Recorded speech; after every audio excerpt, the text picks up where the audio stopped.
নমস্কার, কেমন আছেন সবাই? নন্দিনীর স্বাদ কাহনে আমি নন্দিনী আপনাদের সবাইকে স্বাগত জানাই। আশা করি যে যেখান থেকে আমার ভিডিওটি দেখছেন সবাই সুস্থ এবং ভালো আছেন। সকালবেলা উঠে ফ্রেশ হয়ে নিয়ে গাছগুলোতে একটু জল দিয়ে দিচ্ছি, সাথে এই পুদিনা গাছগুলোতেও জল দিয়ে দিলাম। এই পুদিনা পাতাগুলো কিন্তু খুব ভালো হয়েছে, এক একটা পাতা না ভালোই বড় বড় হয়েছে।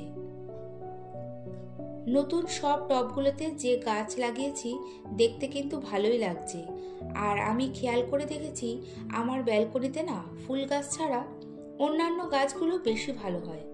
আসলে আমার ব্যালকনিতে খুব বেশি রোদ পড়ে না, তো সকালের দিকে পূবের রোদ তো একদমই পড়ে না, দুপুরের পর যেটুকু পড়ে পশ্চিমের রোদ পড়ে, হয়তো এর জন্যই ফুল গাছগুলো ভালো হয় না।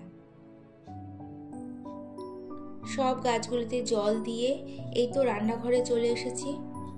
একটু সকাল সকাল যদি ঘুম থেকে ওঠা যায় তাহলে সংসারের সব কাজ সুন্দর পরিপাটিভাবে সময়ের মধ্যেই হয়ে যায়। সকালে যে কাজগুলো করতে হবে বা রুটিনের মধ্যে পড়ে, অলসতা না করে কাজগুলো যদি পরপর করে নেওয়া যায় তাহলে কাজ করতে না খুব বেশি টাইম লাগে না। তারপরে আমাদের সংসারের যে এক্সট্রা কাজগুলো থাকে, অ্যাকচুয়ালি এক্সট্রা বলতে রুটিনের বাইরে যে কাজগুলো থাকে সেগুলো পরে করে নিলেও হয়। সব কাজ যদি একবারে করে নিতে শুরু করি তাহলে কাজ করতেও দেরি হয়ে যায়, আর কেন জানি না একটা গোজামিল হয়ে যায়, কোনটা ফেলে কোনটা করব না। তাই স্টেপ বাই স্টেপ যদি কাজ করা যায় তাহলে তো খুবই ভালো হয়। এই তো এখন রান্নাঘরে এসে বাসি গ্যাস ওভেন আর কাউন্টার টপটা ভালো করে মুছে নিলাম। এতে হয় কি, রাতে যদি কোনো পোকামাকড় হেঁটেও যায় আর কোনো অসুবিধে হবে না। এরপর রাতে মেজে রাখা বাসনগুলো তুলে রাখছি র্যাকে গুছিয়ে। এদিকে হাজবেন্ড আর সোনা দুজনেই ঘুম থেকে উঠে গেছে, ওরা ওদিকে ফ্রেশ হয়ে নিচ্ছে, তারপরে তিনজনে মিলে ব্রেকফাস্ট করে নেব। এই ফাঁকে আমি আজকে এই বেড কাভারটা চেঞ্জ করে নিচ্ছি। কেন জানি না সব বেড কাভারের মধ্যে আমার সাদা বেড কাভার এত ভালো লাগে কি বলবো। দুটো বালিশের কভার তো এই বেড কাভারের সাথে দিয়েইছে, আর আলাদা আরেকটা বালিশ রাখি বিছানায় যেটার কাভারটা আলাদা। আমার হাতে ব্যথার জন্য এই বালিশটার ওপর হাত রেখে তারপরে ঘুমাতে হয়। তাও যদি কোনোভাবে একটু চাপ লাগে কি প্রচন্ড যন্ত্রণা হয় বলে বোঝাতে পারবো না। আজকে হাজবেন্ডকে বলেছিলাম পুজোটা একটু দিয়ে দিতে। হাজবেন্ড প্রতিদিন শীত হোক বা গ্রীষ্ম সকালবেলাতেই স্নান করে নেয়, আর পুজো দেওয়ার পর এই তো তিনজনে মিলে সকালের হালকা টিফিনটা করে নেব।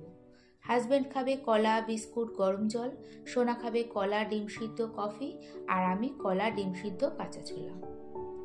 এরই মধ্যে সকালের টিফিনটা খেয়ে নিয়ে ব্যালকনিতে চলে এসেছি। এই হালকা ঝুল হয়েছে সেটা পরিষ্কার করে নিচ্ছি।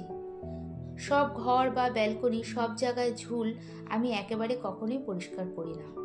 নোংরা হলে এক এক দিন এক এক জায়গা করে পরিষ্কার করে নিই। ঝুল ঝাড়লে তো ঘরের সব কিছুই ভালো করে ডাস্টিং বা ধোয়া মোছা করতে হয়, এতে না কাজের একেবারে বেশি চাপ পড়ে যায়।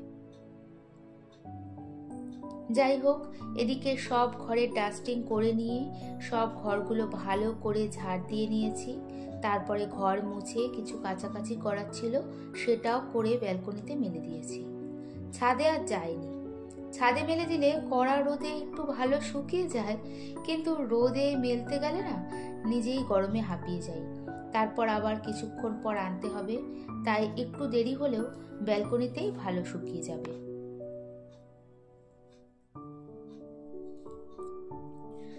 আজকে না আর বেশি কিছু রান্না করব না, একটু বেশি করে পটল আলুর তরকারি রান্না করব। যে কটা পটল ছিল কেটে রাখলাম। হাজবেন্ড বাজারে গেছে, বাজার থেকে আসলে তারপরে আর কিছু পটল কেটে নেব।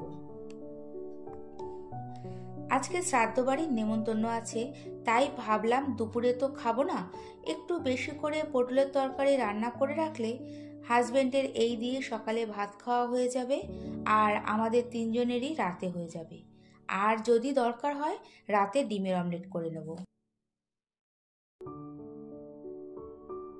ফ্রিজে সেরকম কোনো সবজি ছিল না, তাই হাজবেন্ডকে বললাম বাজারে গিয়ে কিছু সবজি এনে রাখো। আর আলুটাও না বাড়ন্ত ছিল। এদিকে আলুটাও বাড়ন্ত ছিল, অল্প পরিমাণে পেঁয়াজ ছিল, তাই এই ফাঁকে আলু পেঁয়াজ রাখার এই সেলফটা ধুয়ে নিই। যেহেতু আমরা ফ্ল্যাটেই থাকি আর ধোয়ার সেইভাবে কোনো জায়গা নেই, তাই বাথরুমের এই সামনেটায় রেখে ভালো করে স্কচব্রাইট আর সার্ফ দিয়ে ঘষে পরিষ্কার করে রাখলাম। ব্যালকনিতে নিয়ে গিয়ে ধোয়া যেত, কিন্তু যেহেতু তুলসী মন্দির রয়েছে তাই কোনোভাবে যদি জল ছিটে যায়, তাই বাথরুমের সামনেটায় রেখেই ধুয়ে নিলাম। আর ব্যালকনিতে রেখে দিলাম জল শুকানোর জন্য।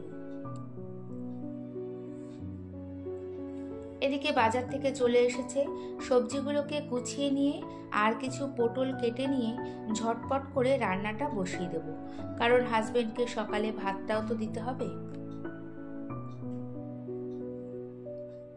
কড়াইতে বেশি করে তেল দিয়ে পটলগুলোকে ভালো করে ভেজে নেব। আমি যখনই পটল রান্না করি বেশি করে তেল দিয়ে পটলগুলোকে ভেজে নিই। পটল আলু যদি ভালো করে ভেজে নেওয়া যায় আর সাথে মশলাটা যদি বেশ কিছু সময় ধরে কষিয়ে নেওয়া যায়, তাহলে তরকারিটা খেতেও ভালো লাগে। মিক্সি বাটিতে অল্প পরিমাণে পেঁয়াজ, আদা, কাঁচা লঙ্কা, ধনে, জিরে, কাশ্মীরি লঙ্কার গুঁড়ো দিয়ে একেবারে একটা পেস্ট বানিয়ে নিয়েছি। আর কড়াইতে শুকনো লঙ্কা, জিরে, তেজপাতা ফোড়ন দিয়ে মশলা কষিয়ে নিয়ে পটল আলু দিয়ে আবারও কষিয়ে গরম জল দিয়ে দিয়েছি। রান্নাতে না আমি সব সময় চেষ্টা করি গরম জল ইউজ করার, এতে রান্নার টেস্টটা অনেক পরিমাণে বেড়ে যায়। এই তো রান্নাটা হয়ে গেছে, আর নামানোর আগে দিয়েছিলাম ধনেপাতা। ঝোলটা একটু পাতলাই নামালাম, চন্দ্রমুখী আলু দিয়েছি তো তাই ঝোলটা একটু শুকিয়ে যাবে। এই যে নামাতে নামাতে ঝোলটা প্রায় শুকিয়েও গেছে। এখন হাজবেন্ডকে সকালের ভাতটাই খেতে দিয়ে দেব। হাজবেন্ডের না খাওয়ার সেরকম একটা ঝামেলা নেই, একটু ভালো করে দুপদ রান্না করে দিলেই হয়ে যায়।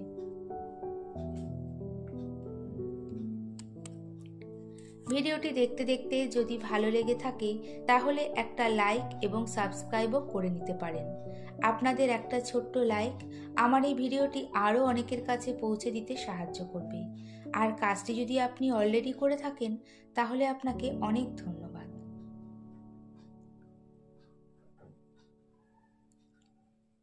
এই তো সেলফটা শুকিয়ে গেছে। এখন এই আলু পেঁয়াজগুলোকে জায়গা মতো গুছিয়ে রাখছি। প্রত্যেকটা তাকেই আমি একটা করে কাগজ দিয়ে দিলাম, তাহলে না আলু পেঁয়াজ থেকে কোনো রকম ধুলো নিচে পড়বে না। আবার কিছুদিন পর পরই এই কাগজটাকে চেঞ্জ করে দিই। এদিকে রান্নার সব বাসন মেজে গ্যাস ওভেন কাউন্টার টপ সব ভালো করে পরিষ্কার করে সব কিছু গুছিয়ে আমার আর মেয়ের জন্য কিছু আম কেটে নিয়েছি। সকালে কলা, ডিম সিদ্ধ, কাঁচা ছোলা এগুলো খাওয়ার পর তো আর সেইভাবে কিছু খাওয়া হয় না, তাই ওই 11টা সাড়ে 11টা নাগাদ কিছু না কিছু ফল খেয়ে নিই। তারপরে টুকটাক কিছু কাজ করে এই তো রেডি হয়ে নিচ্ছি শ্রাদ্ধ বাড়ির নেমন্তন্ন যাওয়ার জন্য। আমাদের ফ্ল্যাট থেকে মোটামুটি 15-20 জন তো যাবেই, আমরা অনেকে মিলে একসাথেই যাব। স্কুটিতে মোটামুটি 5-7 মিনিট সময় লাগবে, কিন্তু এই গরমে গাড়িতে যাওয়াও কষ্ট। আমি আর মেয়ে আরও অনেকে একসাথে যাব, হাজব্যান্ড একটু পরে যাবে অন্যদের সাথে। এই যে সবুজ শাড়ি পরা জয়শ্রী বৌদির শ্বশুরই মারা গেছেন, এখানে তো আর সেইভাবে ভিডিও করা যায় না, তাই যেটুকু তুলেছিলাম এটুকুই দেখিয়ে দিলাম। প্রচুর লোকের নেমন্তন্ন ছিল, তাই আমরা তাড়াতাড়ি খেতে বসেছিলাম। আবারও দেখা হবে এই আশা নিয়ে আজকে ভিডিওটি এখানেই শেষ করছি। এতক্ষণ আমার সাথে থাকার জন্য অনেক ধন্যবাদ।